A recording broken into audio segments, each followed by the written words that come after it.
Assalamualaikum warahmatullahi wabarakatuh. Perkenalkan, saya Eni Lestiana, calon guru penggerak Angkatan 8 dari Kabupaten Temanggung.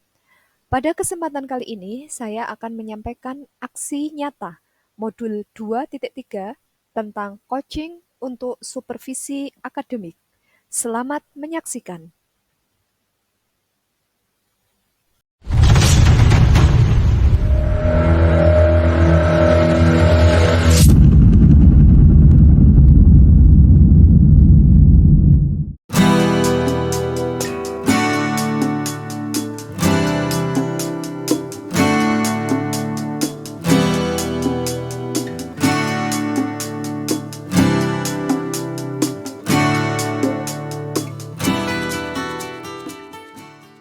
Assalamualaikum warahmatullahi wabarakatuh. Berjumpa lagi dengan saya Eni Lestiana, calon guru penggerak Angkatan 8 Kabupaten Temanggung. Kali ini saya ditemani oleh teman saya, Ibu Diah Hayu Cantik Tias.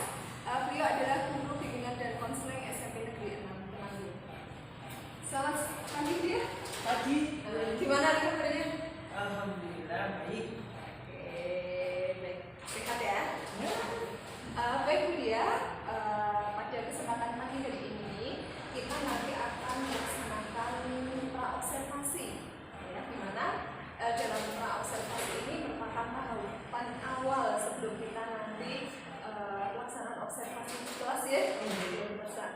Pelaksanaan observasi, maka dalam observasi ini adalah sebagai awal. Tujuannya apa? Nanti supaya ketika kita melaksanakan observasi itu lebih siap, lebih semangat. Begitu Bu? Oke, baik, dalam observasi ini nanti ada beberapa pertanyaan ya, yang akan saya tanyakan ke Bu Diah ya. Baik, Bu Diah, nanti ini tujuan yang akan dicapai dalam pembelajaran yang nanti Bu Diah mau laksanakan ini kira-kira apa? Siswa siap untuk memilih karir setelah lulus SMP. Jadi ini bimbingan karir ya? Iya. Karena dalam BK memang ada layanan tentang bimbingan karir supaya nanti siswa itu mengetahui tentang karir masa depannya. Iya. Oh iya. Lanjutannya setelah SMP karena kan ada SMA dan ada SMA. Oh iya. Baik. Untuk area pengembangannya sendiri gimana? Area pengembangannya sendiri yang mau saya capai itu adalah pengetahuan sikap dan keterampilannya. Oke, jadi dari pengetahuannya itu dia memahami pentingnya karir sesudah SMP. Sedangkan untuk sikapnya ya dia bisa mendalami kalau lulus SMP itu mau kemana sih. Terus sedangkan untuk keterampilannya dia bisa memilih menentukan SMP lanjutnya mau SMA, karena kan nanti kalau SMK itu pasti ada praktek kerja, banyak praktek kerja, sedangkan kalau SMA kan tidak terlalu banyak. Jadi nanti siswa itu biar benar-benar paham gitu ya, arahnya dia ya. Setelah SMP ini apakah mau ke SMA, ya. atau ke SMK, ya. atau mungkin ke yang lain? Ya. Ada ya Bu? Ada, MAN juga ada, MA. Nah, terus saya juga harapannya saya anak sudah dari ini, anak itu sudah bisa misalkan kalau misalkan mau lanjut, kalau kayak SMK itu misalkan mau lanjut kuliah bisa, mau lanjut kerja pun bisa. Nah, kalau pas mau lanjut kuliah ya mungkin lebih baik di SMA seperti itu. Nah, jadi anak juga sudah punya gambaran, oh saya tuh maunya kemana, mau jadi apa, mau lanjut apa, pendidikan lanjutan saya apa. Benar-benar paham gitu ya. Oke, untuk berikutnya nih, kalau rancangan pembelajarannya yang dia nanti akan lakukan, kalau rencananya saya akan yang pertama pasti saya kasih tahu dulu materi, karena anak-anak itu ketika saya yang tahun lalu ya, tahun-tahun sebelumnya pengalaman saya itu anak itu masih bingung. Ada anak yang menuliskan mau SMA tapi kok jurusannya otomotif. Nah itu kan nggak ada. SMA itu kan jurusannya hanya IPA dan IPS, tidak ada otomotif. Sehingga saya memberikan materi dulu PLN, sedangkan kalau seperti yang mereka harapkan, entah itu listrik, entah itu otomotif, itu adanya di SMK. Dan saya memberikan biasanya tayangan slide dulu, lanjutnya pertemuan selanjutnya biasanya saya menggunakan curah pendapat, tanya jawab, terus saya juga memberikan tugas, adanya penugasan. Seperti itu biasanya. Kalau untuk di tugasnya saya mengajak mereka untuk membuat mind mapping, sehingga jadi mereka punya target lah dari SMP mau ke SMA itu mereka apa yang harus dikerjakan, apa yang harus dilakukan supaya mereka dapat mampu masuk ke sekolah tersebut. Karena kan untuk yang SMA dan SMK itu beda ini ya, beda masuknya. Kalau SMA kan tidak ada tinggi badan, sedangkan di SMK ada tinggi badan. Lalu kalau di SMA tidak ada tes buta warna, sedangkan kalau di SMK ada tes buta warna. Nah, seperti itu. Jadi saya memberi tahu seperti itu dulu, lalu memberikan penugasan.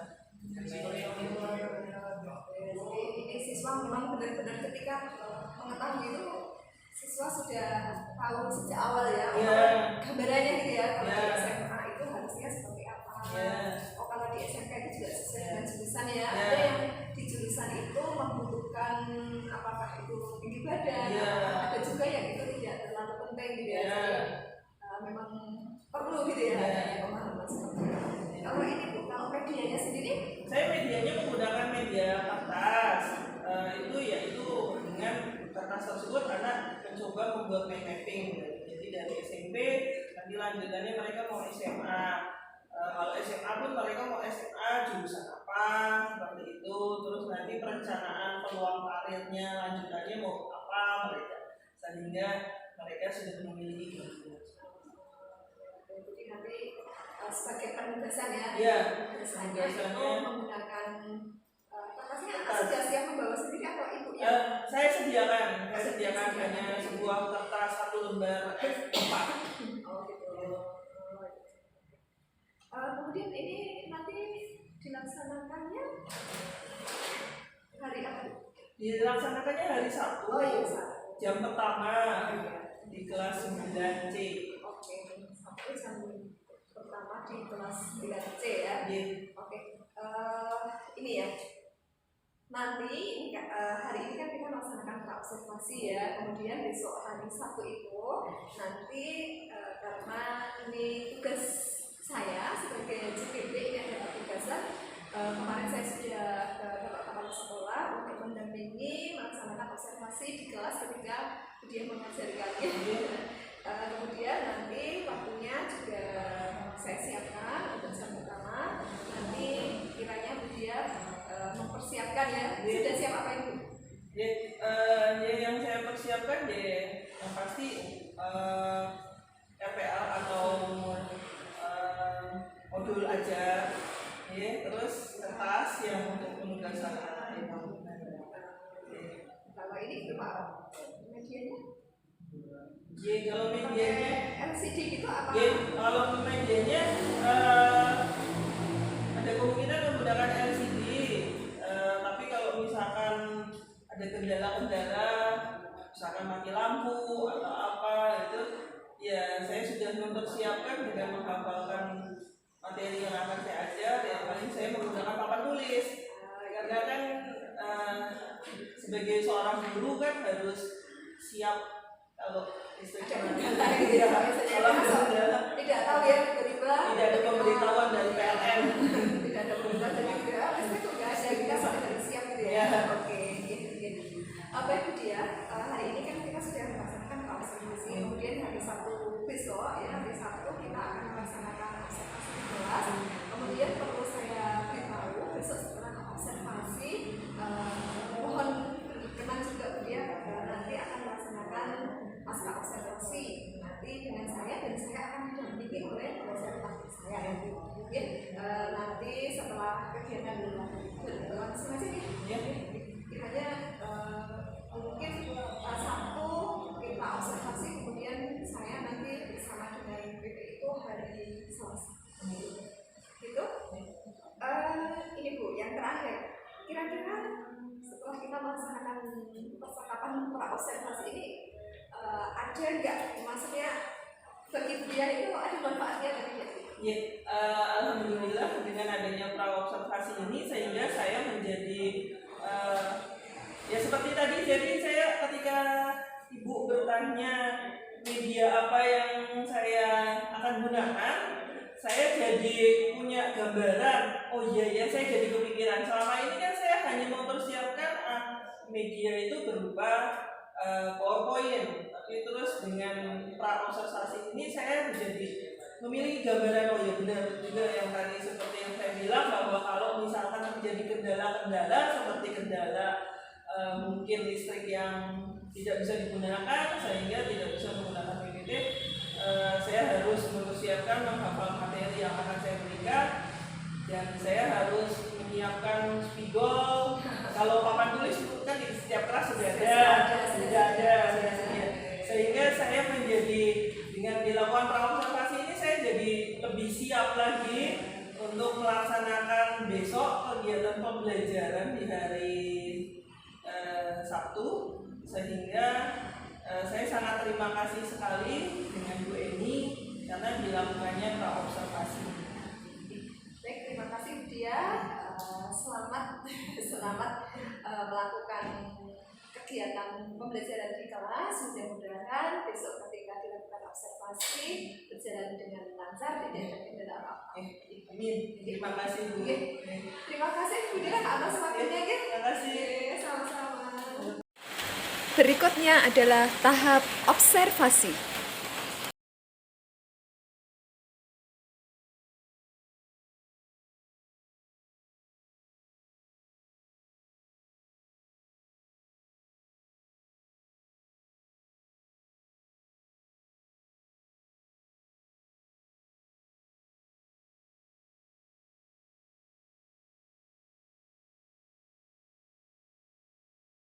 On. Assalamualaikum warahmatullahi wabarakatuh. Waalaikumsalam warahmatullahi wabarakatuh. Alhamdulillah. Baik, terima kasih. Sesuatunya untuk kesempatan ini saya datang untuk melakukan aktivitas yaitu masukkan ke 5, yaitu yang berkaitan dengan coaching supervisi dan untuk waktu sepenuhnya ini untuk melaksanakan supervisi coaching yang tidak dilaksanakan sebenarnya sempat di supervisi kelas ya. Nanti punya lebih menit secukupnya nanti akan secara utuh untuk menyampaikan permasalahannya di kelas. Untuk yang waktu kami persilahkan dari sekarang. Terima kasih Pak. Assalamualaikum Bu Dia. Waalaikumsalam. Gimana kabarnya nih? Alhamdulillah. Sehat, baik. Sepertinya tegang, santai aja. Sepertinya ada sesuatu ini, ini baik Bu Dia. Pada hari Jumat kemarin kita kan saya dan dia sudah melaksanakan supervisi nih. Jadi hari ini kita akan melaksanakan pasca observasi. Kemarin ketika pembelajaran di kelas ini kan dia ada beberapa hal ini. Ada yang mau disampaikan ke saya gimana? Terima kasih Bu Eni. Kalau jelas itu sebenarnya kemarin kebetulan kelas 9 sisi di mana anak-anaknya yang tidak terlalu bermasalah dan mereka senang dengan pembelajaran, apalagi kebetulan temanya menurut mereka adalah dari hasil APD seperti ini, itu termasuk yang tinggi karena mereka itu kan ingin mengetahui bagaimana lanjutan sekolah lanjutan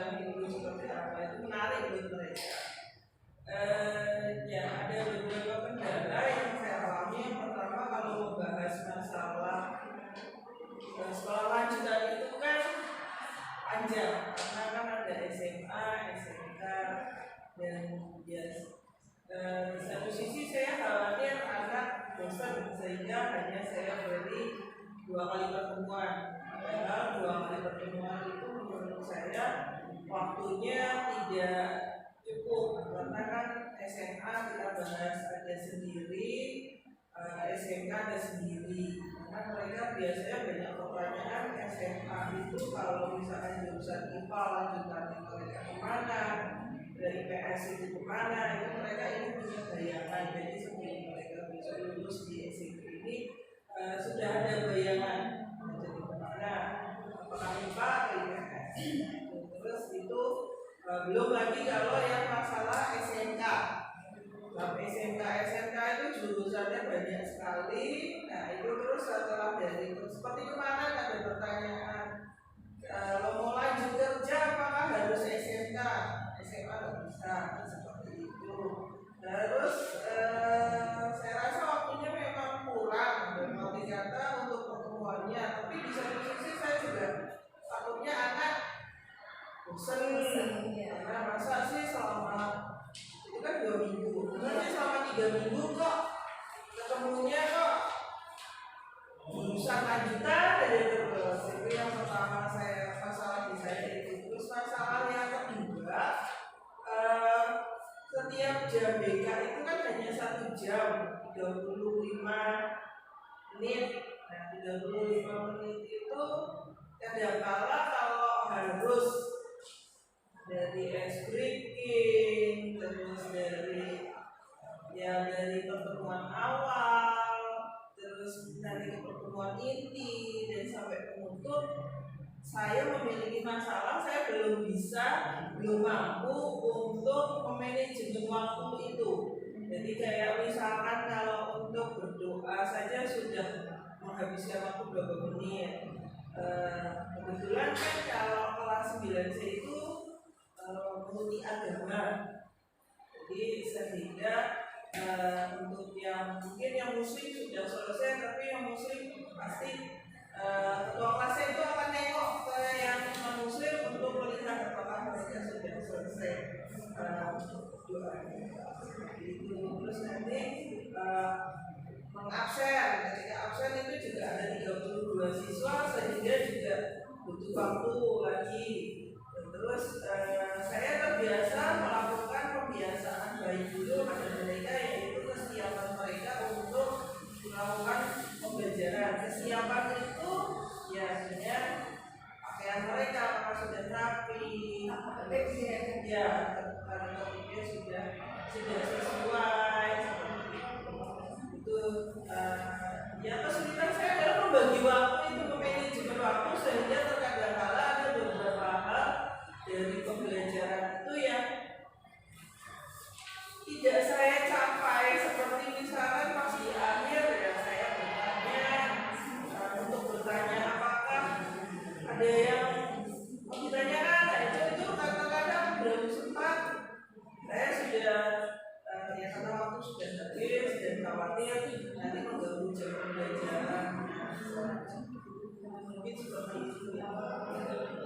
Jadi dia sedang cerita ada bagaimana kendala kemarin ketika melaksanakan supervisi, ternyata masih memang waktunya itu kurang gitu ya.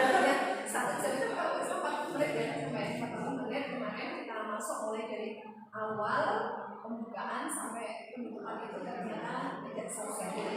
Cerita dia tadi berarti dia itu belum bisa membagi waktunya gitu, belum bisa membagi waktunya untuk memanajemen waktunya. Jadi untuk pembukaan itu dikira-kira berapa menit, jadi ya. Kemudian ini kemarin kan kita kan fokus aspek dan strategi pembangunan kan ada pembelajaran inisiasi, kemudian ada KSP, kemudian ada budaya positif. Kemarin kan yang mau dikembangkan antara KSP dan budaya positifnya. Nah itu gimana kemarin di kelas? Ya kalau budaya positifnya sih saya rasa kebetulan anak-anak sudah berdiri di jalan yang baik, contohnya mereka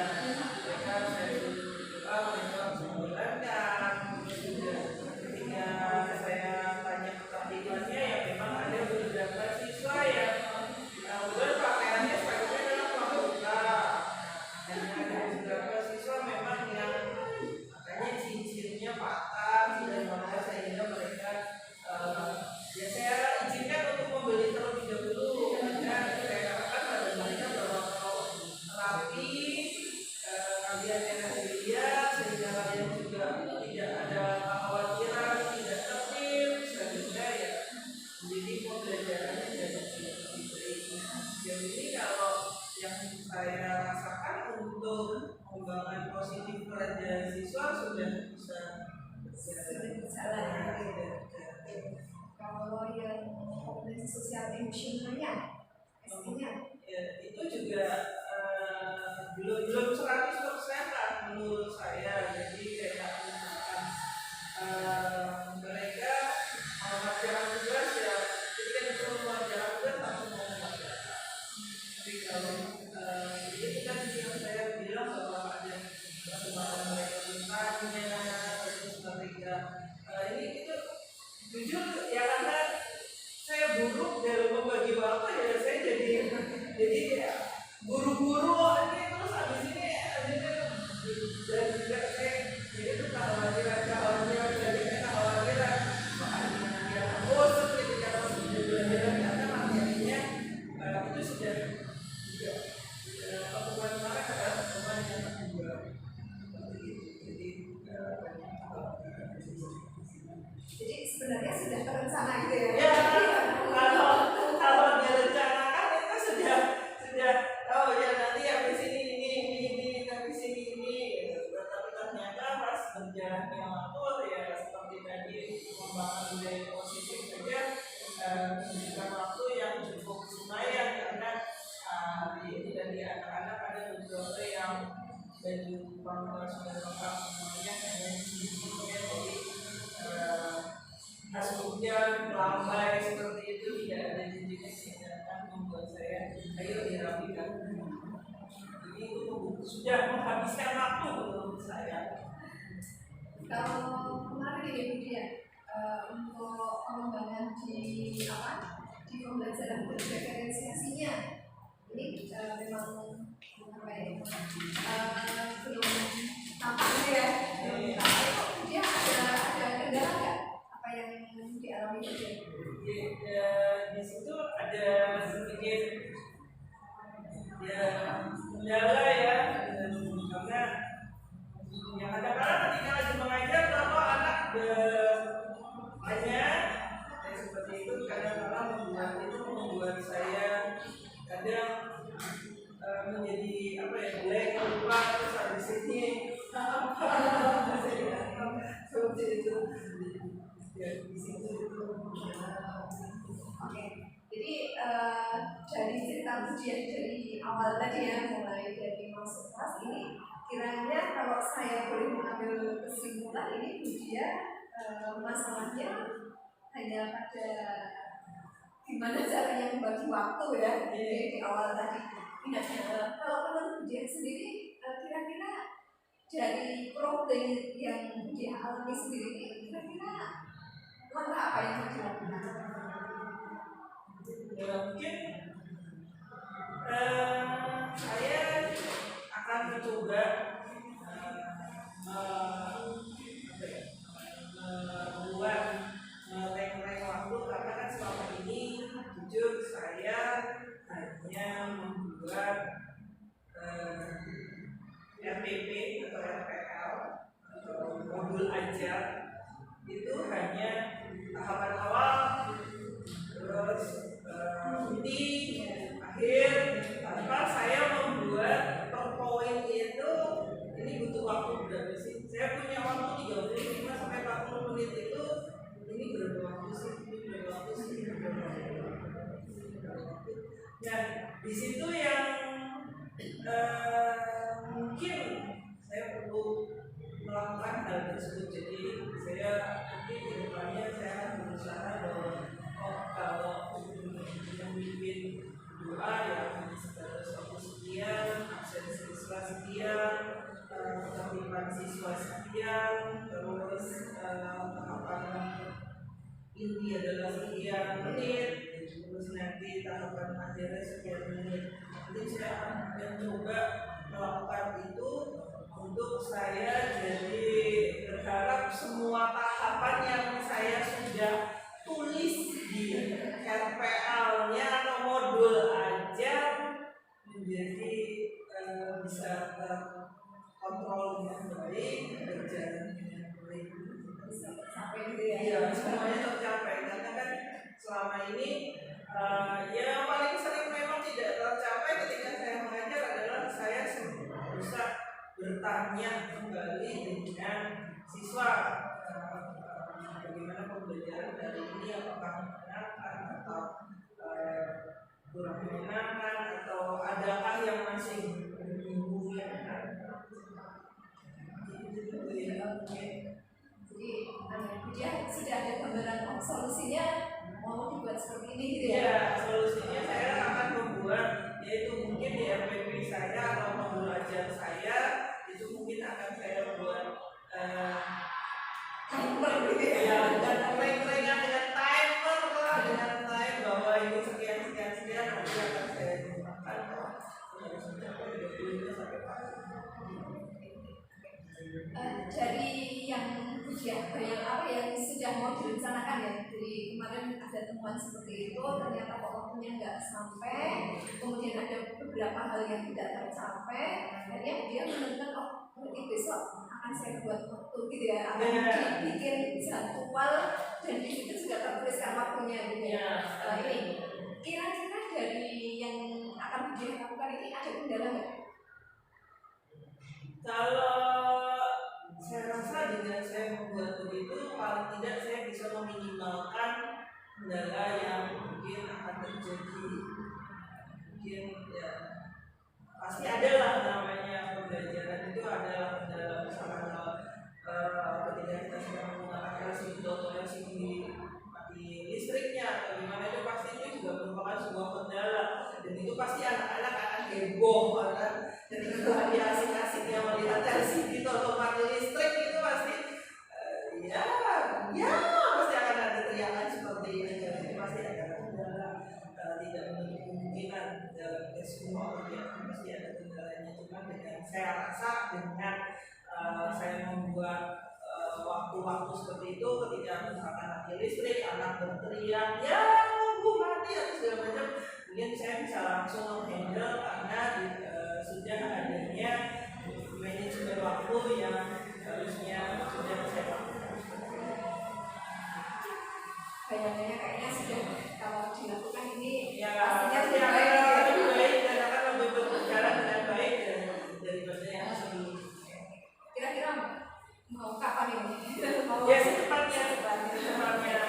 Ini kebetulan kan kalau dalam 1 minggu ini kan siswa sudah ada kegiatan P5, mungkin dibutuhkan sudah masuk kelas khususnya untuk kelas 9. Kira-kira ada nggak pihak-pihak yang terlibat di situ? Apakah kemudian istilahnya kalau jika ada nanti waktunya kurang harus meminta dengan guru lain atau gimana, ini kira-kira ada nggak pihak-pihak yang terkait di situ? Kalau misalkan waktunya kurang, mungkin saya akan bertanya kepada anak, apakah kalian memerlukan penjelasan tambahan atau misalkan ada yang masih mau ditanyakan, itu bisa mungkin saya melalui jaringan sosial media, kita bisa komunikasi lewat WA ataupun juga bisa bertemu pada saat jam istirahat. Karena menurut saya jika saya minta jam pada guru lain, saya rasa mata pelajaran yang lain pun membutuhkan waktu yang sama juga, karena juga pasti materi yang lain pun juga bekerja waktu juga harus menyampaikan materi tersebut, ada waktu-waktunya. Mungkin mata pelajaran yang lain juga selanjutnya akan sudah ada materi selanjutnya lagi gitu. Jadi saya rasa yang saya lakukan adalah ketika anak-anak ada yang bertanya, ya baik menggunakan kerja atau pada saat jam istirahat atau sudah pulang sekolah, mereka bisa komunikasi lagi dengan Kayak kemarin yang disampaikan itu kan makanya sangat menarik ya, karena anak itu jadi mengetahui sejauh mana sih pengalaman anak-anak itu pernah melanjutkan studi gitu ya. Saya kira kalau saya lihat materinya memang sangat menarik dan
semua juga saya catat. Catat tujuan anak-anak juga saya catat.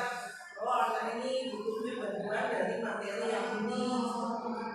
Itu juga buat saya melihat sejauh mana atau sebanyak apa anak yang memang masih membutuhkan materi tersebut. Kalau memang jumlahnya cukup banyak, lebih dari 5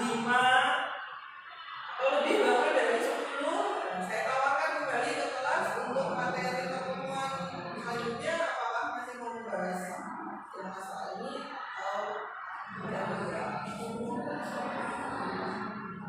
Ini khusus BK ya, karena kan kalau BK itu kan memang beda dengan mata pelajaran yang lain. Kan setelah pembelajaran itu tidak selesai itu kan kita ada fasilitas ya, ada layanan Ada layanan individual, ada kelompok ya. layanan kelompok, ada layanan kelas besar. Jadi itu lanjutannya dari yang kelas itu ya, misalnya nggak selesai bisa difasilitasi. Ya, layanan kelas besar kan beberapa kelas kita satukan, kita beberapa anak kelas itu kita satukan. Seandainya kalau misalnya dalam satu kelas itu ternyata lebih daripada 10 atau misalnya memang anak-anak di kelas itu masih menginginkan materi itu, ya kesepakatan kelas saya berikan. Jadi ini dari kita uji dari awal sampai akhir ini intinya kalau saya lihat pembelajaran sudah sesuai, sudah terlaksana dengan baik. Biasanya kemarin kan kemudian waktu kita pasca observasi yang kita berdua sedang ngobrol itu kan dia pengen cerita itu ya, misalkan sudah cerita gimana nih rasanya? Rasanya kemudian Setelah saya cerita ini, saya jadi mendapatkan adanya pandangan terkait masalah saya, karena kan awalnya saya bingung, karena itu terkendala dari awal itu saya sering kali terkendala cara manajemen waktu itu harus gimana, harus seperti apa. Nah, dari setelah pertemuan kali ini saya jadi merasa mendapatkan pandangan bahwa saya harus bisa membuat waktu-waktu, jadi di mobil aja bisa saya tambahkan, jadi catatan saya di Excel saya buat tahapan ini itu berapa menit, tahapan awal berapa menit, dan tahapan akhir berapa menit, dan juga bisa ditambahi pada mobil aja saya itu dengan tambahan adanya layanan baik individu, kelompok maupun kelas besar. jadi dia sekarang merasa lebih lega gitu Ya, ya, dan jadi merasa lebih plong gitu ya. terus saya juga jadinya adanya gambaran-gambaran untuk penyelesaian masalah yang kemarin saya bingung, Jadi kalau boleh saya mengambil kesimpulan ini, jadi memang dia kemarin ketika melaksanakan pembelajaran di kelas ini masih susah untuk manajemen waktu ya, dan dia sendiri juga sudah menemukan solusi. Oh ternyata kalau seperti ini kok terjadi terus, ya kayak gini terus. Akhirnya dia pikir ketika pembelajaran itu ada poin-poinnya itu juga disisihkan waktu, misalnya mulai dari doa itu cukup berapa menit gitu ya. Jadi apa yang sudah dilaksanakan itu nanti bisa berjalan gitu ya. Oke, gimana nih, kira-kira ada yang mau disampaikan juga? udah makasih Bu Eni karena kegiatan kita kali ini sehingga saya sudah jadi sehingga saya jauh lebih lega, jadi tahu lah kira-kira langkah saya menolak. Terima kasih. Baik, terima kasih juga dia sudah meluangkan waktu sini untuk berdiskusi. Terima kasih banyak. Terima kasih Bu Eni.